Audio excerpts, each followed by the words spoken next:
여러분 혹시 롤라드라는 단어를 들어보신 적 있으신가요? 롤라드.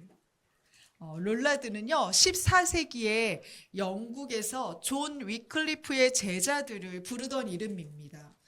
원래는 중얼거리는 자, 쏙닥거리는 자라는 비하적 표현이었지만요, 이후에는 그들의 헌신적인 말씀 사역을 상징하는 단어가 되었습니다. 잔 위클리프는요, 라틴어 성경을 영어로 번역한 최초의 신학자 중 한 사람이고요, 종교개혁 이전의 종교개혁자로 평가하고 있습니다. 왜 그를 그렇게 부를까요? 당시 가톨릭 교회는요, 면제부를 판매하면서 부를 축적했고요. 성경은 오직 라틴어로만 존재하여서 일반 성도들이 직접 말씀을 읽을 수 없도록 했습니다. 말씀을 해석할 수 있는 권리는 오직 성직자에게 있었고, 이는 영적 권위의 독점으로 이어졌습니다. 이에 위클리프는요, 교회가 부패한 이유는 대중이 성경을 읽지 못해서 저항할 수 없기 때문이다 라고 판단했고요. 그는 모든 사람들이 직접 모국어로 성경을 접할 수 있어야 한다며 라틴어 성경을요, 영어로 번역하기 시작했습니다. 하지만 당시는 인쇄술이 없었거든요. 그래서 모든 성경은 손으로 베껴 써야 했습니다. 성경 한 권을 전체 필사하는 데만요, 6개월에서 1년이 걸렸고요. 그 금액은 지금의 돈으로 환산하면 약 2천만 원 정도였다고 해요. 그러니까 이 성경 한 권을 얻으려면요, 2천만 원의 금액을 써야 했던 겁니다. 이러한 현실 속에서도요, 존 위클리프는 성경이 꼭 모든 대중에게 읽혀져야 된다고 믿었고요, 자신이 직접 성경을 베껴서 사람들에게 그 성경을 나누기 시작했습니다. 자, 이 모습을 본 사람들이 있었어요. 그리고 그 사역에 동참한 자들이 있었습니다. 그들이 바로 위클리프의 제자들입니다. 제자들은요, 위클리프가 사망한 후에도 이 사역을 계속 지속하면서요, 이 어렵게 번역한 성경을 대중들에게 보급하기 시작합니다. 하지만 이 사역을 되게 싫어했던 사람들이 있었겠죠. 바로 가톨릭 교회입니다. 가톨릭 교회는요, 위클리프의 이러한 시도를 강력히 반대했고요, 결국 그를 이단으로 규정했을 뿐만 아니라 이미 죽은 그의 유해를 도로 꺼내서요, 화형을 시켜요. 그리고 그 죄를 강물에 뿌리는 일을 시행합니다. 이는 끝까지 이 성경을, 하나님의 말씀을 독점하겠다는 굉장히 강력한 상징적인 행동이었습니다. 그럼에도 불구하고 위클리프의 제자들은요, 그의 사상을 이어받아서 대중에게 영어 성경을 보급하는 일을 멈추지 않았습니다. 그들은 성경을 몰래 품에 품고 있다가요, 원하는 자들에게 성경을 정했고, 들키면 어렵게 적은 성경을 빼앗길 뿐 아니라 고문을 당하거나 심지어 화형에 처해지기도 했습니다. 그래서 그들은요, 결국 새로운 방법을 고안했는데요. 그 방법이 뭐냐면요, 바로 성경 전체를 외우는 것이었습니다. 한 사람이 누가복음을 외우고요, 다른 사람은 출애굽기를 외우는 거예요. 그렇게 짝을 지어 다니다가 성경이 궁금한 사람이 있으면 누가복음을 이야기해 주는 거예요. 그러면 그 사람이 누가복음을 읽고, 그러면 구약 성경도 알고 싶어요 라고 말하면, 제가 출애굽기를 외우겠습니다 라고 얘기하고 출애굽기를 외워주는 거예요. 그러면 들었던 사람들이 각자 그 말씀을 쓰면서요, 자기만의 성경을 갖는 겁니다. 이렇게 말씀을 통해 성경을 전하고 사람들은 자신의 말씀을 적어서 자신만의 성경책을 갖기 시작했던 거죠. 이처럼 거리에서나 어떤 모임에서 작은 목소리로 말씀을 속삭이고 말씀을 나누던 모습을 보면서 사람들은, 저 궁시렁대는 사람들은 누구야? 저 속삭이는 사람들은 누구야? 롤라드 라는 비속적 표현으로 그들을 부르기 시작했는데요.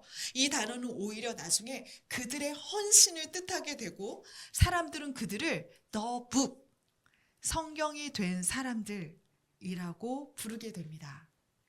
롤라드는요, 성경을 손에 들고 있지는 않았지만 그들의 입술과 삶을 통해서 말씀을 전하는 이들이었습니다. 그들은 말씀을 외우고 전하며 목숨조차 아끼지 않고 하나님의 말씀을, 복음을 나눈 진정한 말씀의 증인들이었습니다. 신학자들은 말합니다. 사람들은 롤라드를 통해 말씀을 들었고 이를 통해 대중들은 가톨릭 교회가 비성경적인 모습임을 발견할 수 있었다. 그리고 이후 개혁의 의지가 불타올랐을 때 모든 대중들이 동참할 수 있는 계기가 되었다라고 말합니다. 그래서 종교개혁자 루터나 깔뱅에게 영향을 끼친 인물로는요, 존 위클리프를 꼽고요. 그의 제자인 롤라들은 종교개혁의 불씨를 키운 대중운동의 주역으로 평가되고 있습니다. 세상은 그들을 침묵시키려 했지만 롤라드는 이 땅에서 당당히 하나님 말씀 자체가 된 사람들이었습니다.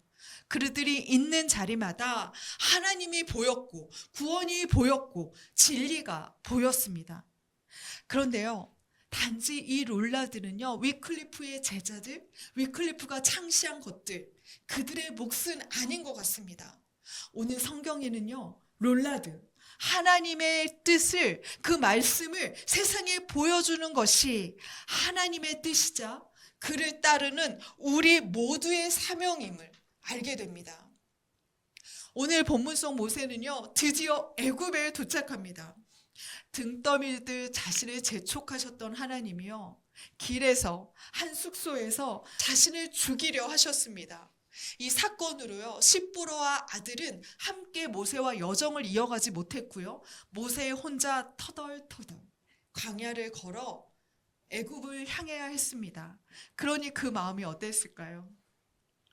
하나님은 그 모세를 위로하듯이요, 아론에게 직접 나타나셨어요. 그리고 광야까지 가서 모세를 맞이하라 명령하셨습니다.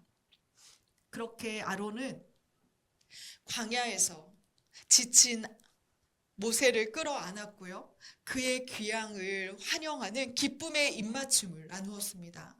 그리고 모든 장로들 앞에 섭니다. 당시 이스라엘에는요, 12지파의 어른이나 가정을 대표하는 자들을 장로라고 불렀습니다. 모세는 우선 이 대표들을 만나서요, 왜 자신이 다시 애굽으로밖에 올 수밖에 없었는지를 설명하고요, 하나님이 보여주라고 했던 두 가지 이적을 보여주었습니다. 그래서 이스라엘 백성들이 보인 반응이 나와요. 우리 4장 31절에 나오는 그 반응을 다 같이 읽어보도록 하겠습니다. 시작. 백성이 믿으며 여호와께서 이스라엘 자손을 찾으시고 그들의 고난을 살피셨다 함을 듣고 머리 숙여 경배하였더라. 백성들은요, 자신들만 하나님을 찾는다고 생각했습니다. 내 하나님이 나를 버리셔서, 우리 민족을 버리셔서 이런 삶이 지속된다 여겼습니다. 그런데 모세를 통해 들은 하나님은요, 그들의 생각과는 완전히 달랐습니다. 하나님이 우리를 찾고 계셨고요, 우리가 고통에 힘들어할 때 우리의 고통을 같이 아파하셨다는 거예요. 그래서 그들을 살리기 원하신다는 겁니다.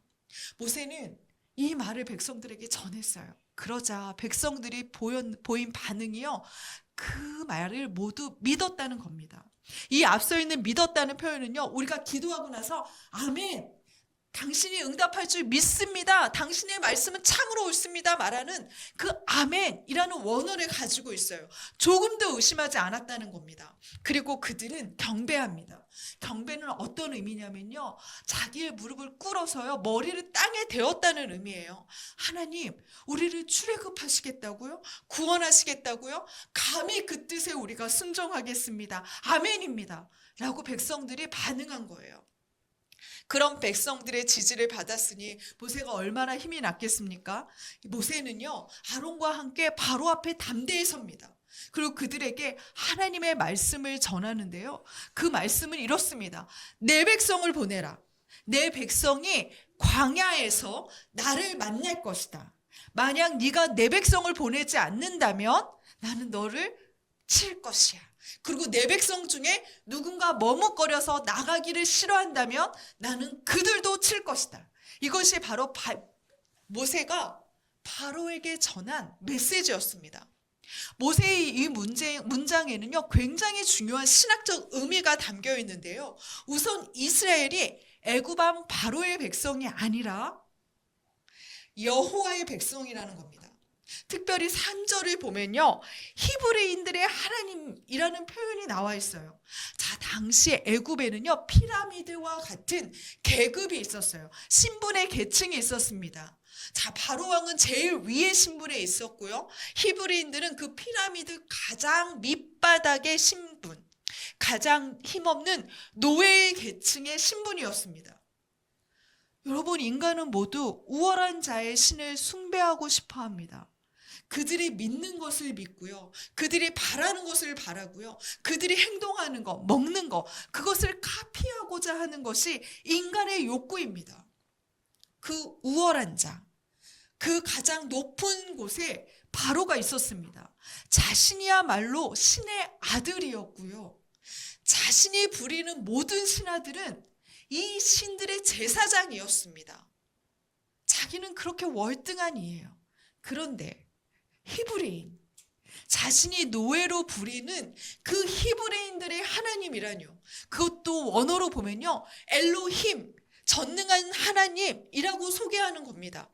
그들의 신이 전능자라면 왜 그들의 삶은 그리도 비참한 것인가? 그들의 신이 나의 신들보다 강하다면, 아니 최소한 나보다 강하다면 왜 그들은 노예인가? 생각하며 비웃는 겁니다. 그럼에도요, 하나님은 나는 노예들의 엘로힘, 전능자 하나님이야. 바로 앞에서 자신을 소개하는 이름을 정정하지 않으십니다. 두 번째는 내 백성이 광야에서 참된 예배를 드리겠다고 말하는 겁니다. 자, 당시 중동은요, 장소마다 다스리는 신이 있었어요. 나일강은 나일강의 신이 있었고요. 농업은 농업의 신이 있었습니다. 전쟁은 전쟁을 승리케 하는 신이 있었어요. 각각의 신들은 자신을 전문 분야로 하는 장소를 다스리고요. 그 상황을 다스리는 겁니다. 그런데요, 하나님이 광야에서 예배를 받으시겠대요. 자, 무슨 뜻입니까? 바로가 느끼기엔 하나님이 광야의 하나님, 광야의 신이라고 느껴지는 거예요. 아니, 전쟁의 신도 아니고, 승리의 신도 아니고, 나일강의 생명력 있는 신도 아니고, 광야 그 거친 척박한 땅의 신에게 도대체 무슨 능력이 있단 말인가? 고작 광야의 신이, 거대한 애굽의 신인 나를, 이 위대한 라합셋을 짓는 이 위대한 사역을 멈추고 애굽의 발전된 사회에 감히 도전할 수 있단 말인가? 라고 질문하는 겁니다. 그도 그럴 것이, 당시 이때의 이스라엘의 인구가요, 장정만 60만 명이었대요. 그러면 여성들과 아이들까지 약 200만 명이었다고 추정합니다. 그러면 당시의 애굽 인구의 50% 내지 60% 인구를 히브리인들이 갖고 있는 거예요. 더군다나 이들이 하는 역할은 노동력입니다. 생산하는 일을 하고 있는 사람들이에요. 이들이 하루의 사역을 멈추면요, 애굽의 모든 생산이 멈추어지는 것과 같습니다. 애굽의 바로왕은 그런 부담을 안고 싶지 않아요. 그래서 바로는 당당히 말합니다. 도대체 여호와가 누구시기에 내가 그의 말을 따른단 말이냐? 노예들의 신? 척박한 광야의 신? 감히 왕자에 있는 나에게 지팡이 하나 들고 볼수록 초라한 너의 말을 나한테 들으라고? 바로는 철저히 세상적인 기준으로 여호와의 말씀을 판단하고 여호와라는 신을 분석하려고 합니다. 그러면서 즉시 새로운 명령을 하다라는데요, 이들이 게으르다, 시간이 많으니 헛된 꿈을 꾸는구나, 나누어 주던 짚을 주지 말고 스스로에게 죽게 하여라. 하지만 생산력, 그 생산하던 벽돌의 수는 감하지 말고 그대로 유지하게 하라. 이 명령이 떨어지자마자요, 14절을 보면 감독관들이 이스라엘 백성을 때리기 시작합니다. 여러분, 이 때리다라는 원어는요, 와유쿠라는 단어인데요, 성경에선 상처를 입히다라는 단어로도 해석됐지만 민수기 같은 경우에는요, 죽임을 당하다라는 단어로도 해석돼요. 그러니까 이 명령을 수행하지 못하는 자들에게 단순히 매질을 한 것이 아니라요, 목숨을 잃은 자도 있을 만큼 매우 폭력적인 매질이었다는 겁니다. 이 문제로 이스라엘 기록관들이요, 애굽 왕을 찾아갑니다. 이 기록관은 바로의 애굽의 감독관과 이스라엘 노동자들 사이에 있었던 이스라엘 사람들이었는데요. 이들이 바로 왕 앞에서 자기의 상황을 읍소하는 거예요. 그 말씀을 15절, 16절에서 우리 발견할 수 있는데요. 다 같이 15절, 16절 말씀을 우리 읽어보도록 하겠습니다. 시작. 이스라엘 자손의 기록원들이 가서 바로에게 호소하여 이르되 왕은 어찌하여 당신의 종들에게 이같이 하시나이까? 당신의 종들에게 짚을 주지 아니하고 그들이 우리에게 벽돌을 만들라 하나이다. 당신의 종들이 매를 맞사오니 이는 당신의 백성의 죄니입니다. 바로에게 자신을 뭐라고 소개해요? 당신의 종이라고 소개합니다. 여러분, 우리 다 같이 읽었잖아요. 아까 4장 말미에서 하나님께 경배하면서 자신들이 하나님의 백성임을 고백했던 자들입니다. 아멘이라 말하면서요, 조금도 의심 없이 나는 하나님의 백성입니다 고백했어요. 그런데 이 고백이 끝난 지 얼마 되지 않아서요, 이들은 다시 바로의 종이 됩니다. 사실 이들의 강력한 고백을 듣고요, 모세와 아론은 다시 한번 바로 왕 앞에 설 힘을 얻었잖아요. 우리는 당신의 백성이 아닙니다. 우리는 하나님의 백성입니다. 우리는 당신의 노예가 아니라 전능자 하나님의 백성이니 우리를 보내십시오. 그런데 이 백성은요, 작은 고난에 다시 스스로 애굽의 종이 되기를, 애굽 왕의 종이 되기를 고백하는 겁니다. 새한글 성경에는요, 우리는 당신의 노예들입니다라고 이야기해요. 그러면서 우리에게 하는 매질을 멈춰 주십시오. 제발 이전에 그 상황도 좋사오니 그 상황으로 돌이키게만 해주십시오 라고 고백하는 거예요. 이 읍소하는 거예요. 바로는요, 이 말에 한층 더 기세에 등등합니다. 그리고 17절 말씀에는요, 너희가 게으르구나 게으르구나 동일어를 2번 반복하면서요, 절대 이 노동의 강도를 낮추지 않겠다라고 말하는 겁니다. 바로는요, 히브리인들이 당하는 고통 따위엔 관심도 없습니다. 괴로움으로 터져 나오는 신음소리를요, 게으른 자들의 징징대는 소리로 듣습니다. 그리고 이들이 그렇게 붙들고 있는 작은 희망을요, 헛된 꿈이라고 짓밟습니다. 여호와의 백성으로 살아보려는 그 도전을 더 큰 억압과 폭력을 생산한 원인으로 돌리면서요, 그들의 꿈을 싹부터 제거해 버리려고 말하는 겁니다. 너무 슬프게도요, 바로는 약자들의 생리를 잘 알고 있었습니다. 자신들 스스로 무언가를 헤쳐나갈 수 없다고 믿는 이들은요, 늘 자신들의 고난을 원망이라는 출구로 쏟아놓습니다. 원망은 약자의 습성입니다. 난 현실을 극복할 능력이 없어 라고 믿는 사람들은요, 누가 날 이렇게 만들었지? 누가 날 이렇게 고통스럽게 하는 거야? 라고 하면서 남 탓과 비난을 멈추지 않습니다. 이 문제를 야기한 자는요, 강자 바로였습니다. 하지만 이들의 분노는 이제 막 도착해서 이방인처럼 초라한 모세를 향합니다. 강자에겐 도전하지 못하고 되려 약자에게 비난을 쏟는 제국주의적 습성이 그들에게 가득했던 겁니다. 바로의 전략은 성공했습니다. 기록관들은 혹대로 왔다가 도리어 혹을 붙이고 말았고요. 오히려 그들이 학습한 것은 강한 바로에게는 더 납작 엎드려야 하는구나 라는 사실이었습니다. 그리고 그들의 원망은 우리 다시 한번 잘 살아보자, 하나님의 백성으로 살자 말했던 모세와 아론을 향하게 됩니다. 사실 출애굽기는요, 단지 이스라엘의 구원 역사를 보여주는 책이 아닙니다. 이곳에는 하나의 플롯이 더 담겨져 있는데요, 그것은 바로 오늘 애굽왕 바로가 했던 질문, 여호와가 누구시기에, 도대체 여호와가 누구시냐라는 질문에 강력히 응답하는 하나님의 모습이 담겨 있습니다. 하나님은요, 이스라엘을 구원하시면서요, 온 세상에 여호와가 누구이신가라고 알리는 꿈을 안고 계신 겁니다.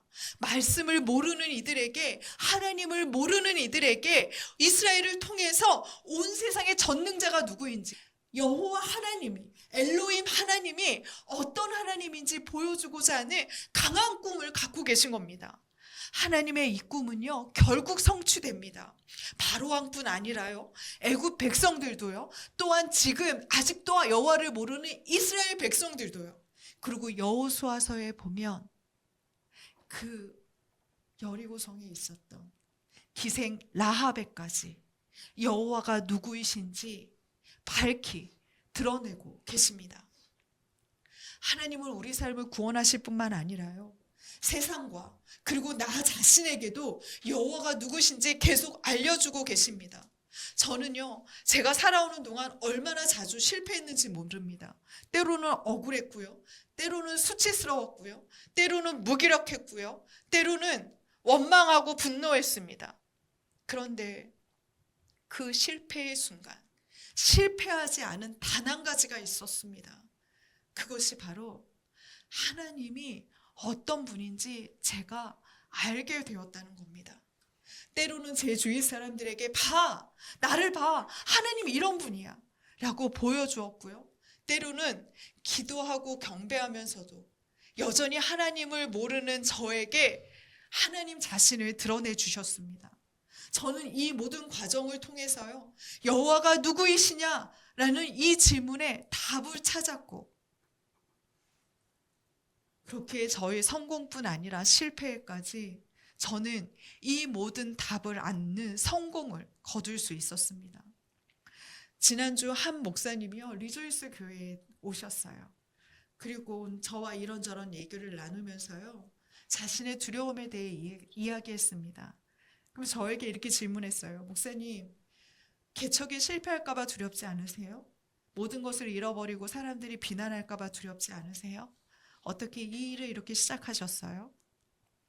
그런데 제 안에 머뭇거리지 않고 바로 이런 답이 나왔습니다. 아니요, 이미 승리했습니다. 이미 하나님은 성공하셨습니다. 왜냐하면 개척을 통해서요, 저는 더욱 분명히 하나님을 만났기 때문입니다. 내가 잘못 알았던 하나님을 지웠고요, 내가 그동안 몰랐던 하나님을 깨달았습니다. 하나님은 최소한 나라는 한 사람을 더 건강하게 세우셨고, 나라는 한 사람에게 더 분명히 하나님을 드러내셨습니다. 그러니 앞으로 이 교회가 어떠한 모습으로 되든, 세상 사람들이 뭐라 하든, 하나님은 천하보다 귀한 나 한 사람을 얻으셨고요, 이미 주님은 나를 통해 성공하셨습니다. 우리는 모두 롤라드입니다. 모두 여호와가 누구시냐라는 세상의 질문에, 내 안의 질문에 하나님의 말씀을 보여주고 들려주는 롤라드입니다. 애굽왕 바로처럼 세상은 우리에게 여호와가 누구야? 때로는 이 공동체 안에서 당신에게 여호와가 누구야? 라는 묻는 질문을 받게 됩니다. 그럴 때마다 롤라드가 되십시오. 여러분의 삶과 행동을 통해 하나님이 누구신지 보이십시오. 우리의 성공과 실패의 이야기 안에는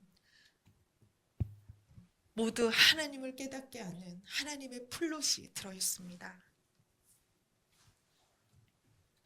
그렇게 우리를 구원하실 뿐만 아니라 이 구원의 과정에서 세상에 그리고 나에게 보여주시는 그 여호와 하나님을 안으시는 롤라드가 되시길 주님의 이름으로 축원합니다.